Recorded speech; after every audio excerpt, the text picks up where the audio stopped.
Good morning, everybody. It is first cup with Jeremy. This is my first cup of coffee, and I'm Jeremy. You know, I'm really bad at naming stuff, apparently. So, yeah, I'm gonna fidget with this hat the whole time because I don't really wear hats too often, and I told myself I should be wearing something that says Whistlekick every time. It's been t-shirts the last few days, but you don't see below here, so maybe not the best choice. I don't know. Coffee is so good. We have a lot of great micro roasters. Is that a term? A lot of smaller coffee roasteries here in Vermont. Most of you are probably familiar with Green Mountain, a.k.a.Keurig, a.k.a. Keurig Green Mountain, the company that makes all the pods. They make some good coffee, but we've got some way better stuff, to be honest. I have a Keurig in the kitchen, and I use it to heat water to make this coffee because it's better. This is Vermont Coffee Company. Maybe I like them because they're really boring at naming things too. Whenever I do an episode of the podcast and I talk about one of the projects that we do, like martial arts calendar, which actually we just closed. I should talk about that in a second. Or martial arts memes, or martial arts radio, the very name of the podcast. You know, all the names are really descriptive. And that's for a couple reasons. One, it's easier to find things. It's search engine optimization. It's all that. But it's also, I just don't feel the need to be clever. I don't want to hide behind clever things. I want us to make stuff that stands on its own. So I said martial arts calendars, Donna. Here's why. So we started martial arts calendar. I don't even know when. Over a year ago. Holy crap!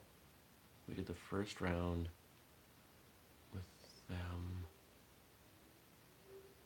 It's like 15 months ago. For those of you that had never been to martialartscalendar.com, the entire mission was to set up a site where people could submit any martial arts event for free, and it was free to browse.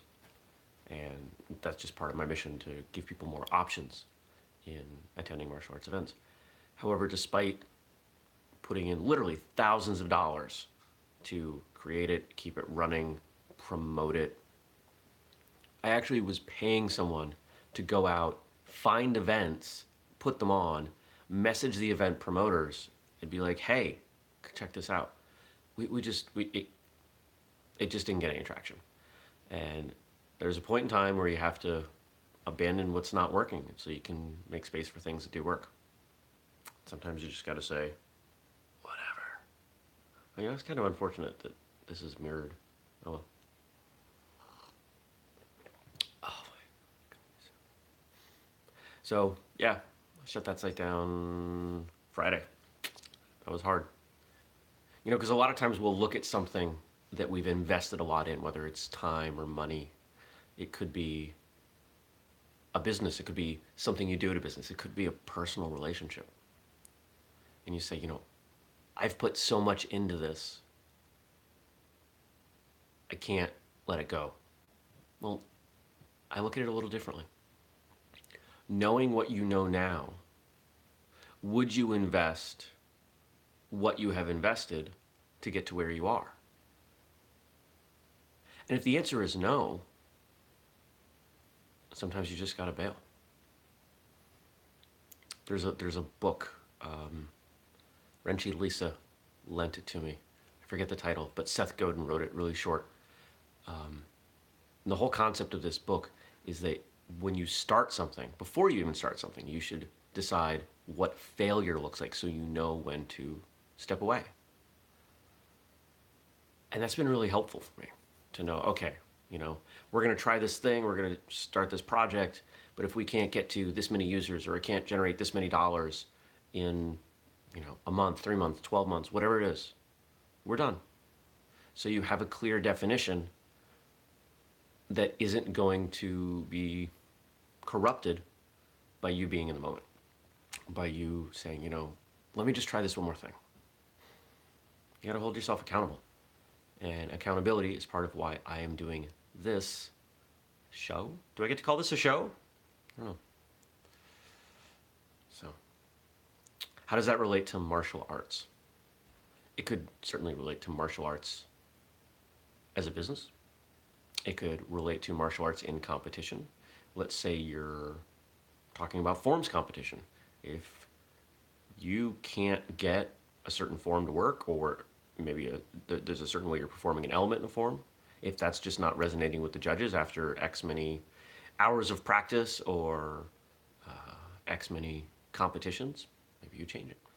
Or maybe your fighting style. Maybe you need to change that.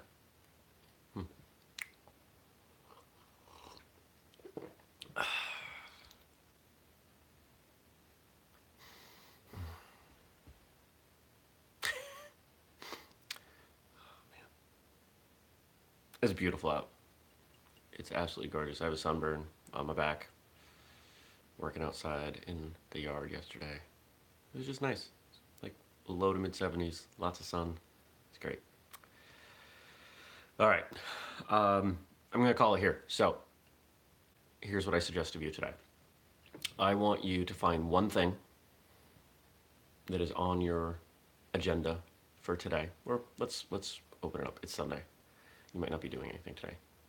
Look for one thing that's going to happen in the near future. That the success of that thing. Oh, I'm absolutely allowed to yawn on this show. All right. So in the coming week or whatever, find one thing that the likelihood for success, the clarity of what success is murky.